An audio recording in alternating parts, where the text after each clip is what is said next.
Hello everyone, this is Praveen Prajapat, MBBS first year at GMC Alwar Rajasthan. तो आज का जो हमारा टॉपिक होने वाला है कि आप जो है नीट 2025 की प्रिपरेशन आप कैसे करें। सबसे पहले आप जानते हैं कि जो नीट एग्ज़ाम जो है वो 5 मई को हुआ था और जिन भी एस्पिरेंट्स का एग्ज़ाम अच्छा गया है उनके लिए good luck, good best of luck. और जिन भी बच्चों का एग्ज़ाम अच्छा गया है उनके लिए बेस्ट ऑफ लक, और जिनका अच्छा एग्ज़ाम नहीं गया है and I feel bad for them, लेकिन इसका मतलब ये नहीं कि वो असफल हैं। तो इसलिए ये वीडियो उनके लिए है जो नीट 2024 में अच्छा परफॉर्म नहीं कर पाए हैं या फिर जो फ्रेशर्स बच्चे हैं उनके लिए ये वीडियो आज की बहुत ज़्यादा इंपॉर्टेंट होने वाली है।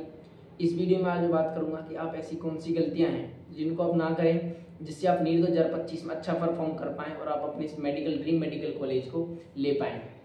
तो सबसे पहले वीडियो की शुरुआत करता हूँ कि कोई भी चीज़ ऐसा नहीं होता कि आप फर्स्ट अटैम्प्ट में ले, हम माना कि समय लगता है।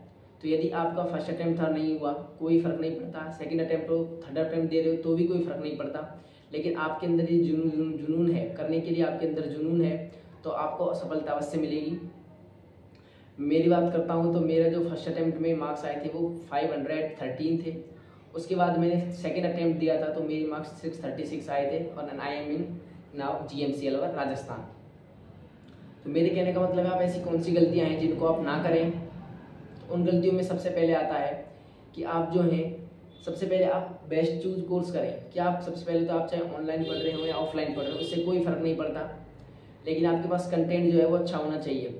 मेरे कहने का मतलब ये है कि जब आप टारगेट बैच में जाते हो तो आपको पता है कि वहाँ पर थोड़ी आपको समय कम होने के कारण आपको चीज़ें कम कराई जाती हैं। तो पहले से आप ऐसे कोर्स यूज़ करें जिसमें आपको बहुत ज़्यादा फैसिलिटी प्रोवाइड हो रही हो, यानी कि आपको कोर्स जो है वो लंबा हो, उसमें बहुत सारे आपको क्वेश्चंस मिलें। जैसे फिजिक्स में जितने ज़्यादा आप क्वेश्चन प्रैक्टिस करोगे उतना ही आपके लिए बेटर रहेगा। और NCERT या बायोलॉजी में तो आपको NCERT पढ़नी ही है और केमिस्ट्री में भी आपको NCERT ही पढ़नी है लगभग। लेकिन सबसे पहले बात ये आती है कि आप जो है ऑफलाइन हो या ऑनलाइन हो आपको क्लासेज जो है रेगुलर अटेंड करनी है। अभी से ही आप अपना कोर्स ले लें। यदि आप ऑफलाइन जाना चाहते हो तो आप ऑफलाइन जाएं, लेकिन आप अपनी क्लासेज को यहाँ से रेगुलर स्टार्ट करें, क्योंकि आपके पास टाइम अब स्टार्ट हो चुका है और बच्चे जो है नीट की प्रिपरेशन करने लग चुके हैं। तो आप ऐसा नहीं सोचें कि नीट का एग्जाम अभी हुआ है हम रेस्ट ले लेते हैं थोड़ा सा, नहीं, रेस्ट लेने से कुछ नहीं होगा। आप अभी तैयारी करें और अपने जाएँ और अपनी तैयारी में जुट जाएँ।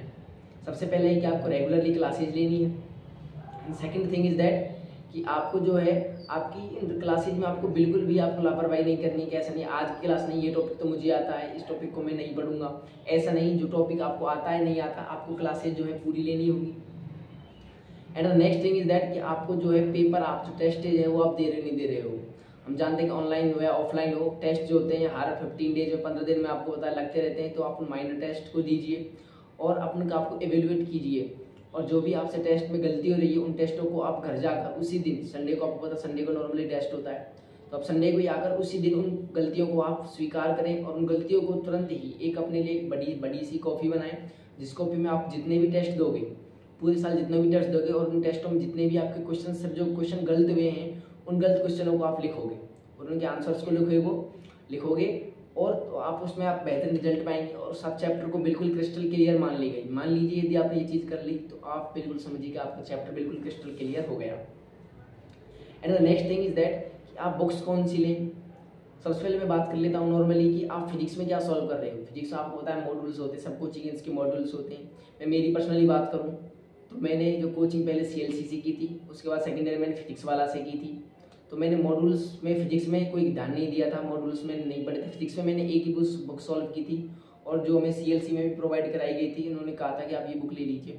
तो हमारे पास USS यूनिवर्सल बुक नाम की बुक थी जिसके 2 वॉल्यूम आते हैं, वॉल्यूम 1 एंड वॉल्यूम 2। तो मैं रियल बात बताऊँ तो मैंने 2 साल में, मुझे फर्स्ट ईयर मुझ पर वो पूरी बुक सॉल्व नहीं हुई थी दोनों, लेकिन सेकेंड ईयर तक आते आते मैंने वो बुक्स का रिविजन लगभग 2 बार, मैं 2 बार बुक्स को कर चुका था।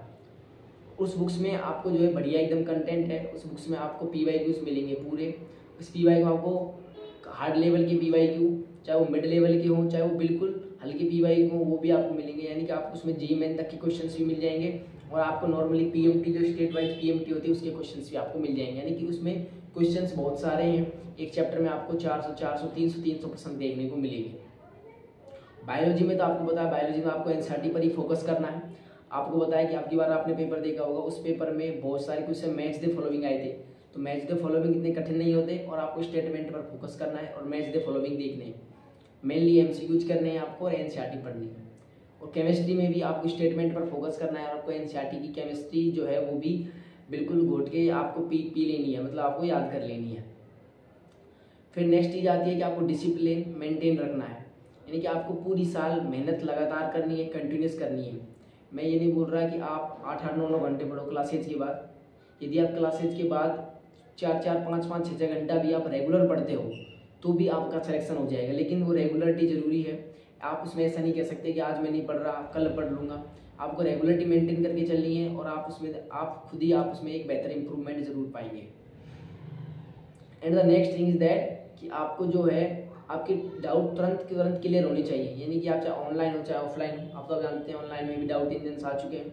यदि ऑफलाइन जाते हो तो ऑफलाइन भी आप जाएं और जब भी आपका टॉपिक हो, जब भी आपको टाइम मिले, शाम को या सुबह, तो आप अपने डाउट काउंटर पर जाकर अपने डाउट को सॉल्व करें। डाउट को इकट्ठा नहीं होने दें। आप सोचते हैं इस डाउट को कल पूछ लूँगा, लेकिन नहीं, जो डाउट आपका है उसको नेक्स्ट दिन अपने टीचर्स के साथ, अपने फ्रेंड्स के साथ ग्रुप में जाकर उस डाउट्स को शेयर करें और उस क्वेश्चन के माध्यम से आप अपने कंसेप्ट को बिल्कुल क्लियर करें। तो ये भी आपको बिल्कुल ध्यान रखना है। And next thing is that कि आपको अभी से ही आपको फॉर्मूलाज की चार्ट बना लेना है। मेरे कहने का मतलब ये है कि आपको फिजिक्स में, केमिस्ट्री में, इनऑर्गेनिक में जो रिएक्शंस हैं, नेम्ड रिएक्शंस आगे आएंगे। आप जब केमिस्ट्री पढ़ोगे, आप फिजिक्स पढ़ोगे तो आपको बहुत सारे फॉर्मूलाज आएंगे। उन फॉर्मूलाज की लिस्ट आपको चैप्टर वाइज बनाते हुए चलनी है, क्योंकि आपको इतने पीछे बनानी पड़ेगी। यदि आप अभी से बना के चलते हो तो आपके फॉर्मूला जो है बिल्कुल आपके लिए क्रिस्टल क्लियर हो जाएंगे। फॉर्मूलाज आपको ध्यान रखना होगा। और आप बायोकेमिस्ट्री, आप जो अपनी बायोलॉजी में आप एक हाईलाइटर रखें। हाईलाइटर के माध्यम से आप अपनी चीज़ों को अंडरलाइन करते रहें और जो जो इम्पोर्टेंट चीज़ें उन पर आप नोट मार्क करके रखें। और जो भी आपकी जहीं भी आप PYQ देखते हो, जब भी आप PYQ सोल्व करते हो, तो आप ये देखें कि जब भी आप NCERT खोल के बैठे हुए हो तो आपको लगता है कि PYQ आया हुआ है, तो उस पर तुरंत आप PYQ टिक करें। क्योंकि आप देखेंगे कि मोस्टली जो क्वेश्चंस होते हैं 15-20 क्वेश्चंस तो आपको PYQ में ही देखने को मिल जाएंगे, जो आपके PYQ से सीधे सीधे आते हैं। और नॉर्मली क्वेश्चंस भी वही रिपीट होते रहते हैं, जो इंपॉर्टेंट क्वेश्चंस होते हैं वही हमेशा आते हैं। तो आप जो है इन्हीं बहुत सारी चीज़ों को आपको मेंटेन करना होगा और तब तक डिसिप्लिन पूर्वक जो है आप इन चीज़ों को सॉल्व करेंगे, मेहनत करेंगे और अपने ऊपर आपको सेल्फ कॉन्फिडेंस तो रखना ही पड़ेगा। आप सेकेंड अटैम्प्ट है, आपका थर्ड अटैम्प्ट है, आपको पता है कि सभी को कॉन्फिडेंस थोड़ा लूज होता है, तो आप अपने कॉन्फिडेंस को बूस्टअप रखें। मेडिटेशन भी किया करें, 15-20 मिनट आप मेडिटेशन करोगे और आप मेहनत करोगे तो आपको खुद को सेल्फ कॉन्फिडेंस आएगा। लेकिन आपको जो है लापरवाही नहीं करनी है और अपने घर वालों के साथ बिल्कुल खेलना नहीं है। मेरे क्या मतलब है, आपको झूठी मेहनत नहीं करनी है।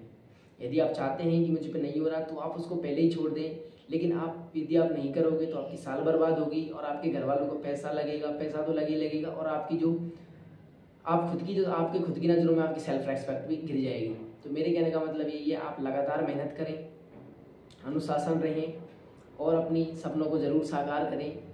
और हमारी ऐसी स्ट्रेटजीफुल वीडियो को देखने के लिए और मेरे चैनल को आप सब्सक्राइब करें, प्रवीण प्रजापति MBBS। और यहाँ पर मैं आपके लिए नई नई चीज़ें उपलब्ध कराऊंगा, जिसमें मेरे पास में आपके लिए फिजिक्स के नोट्स भी हैं, फिजिक्स के MCQs में आपके लिए उपलब्ध कराऊंगा। उसके अलावा मेरे पास PYQs सीरीज है।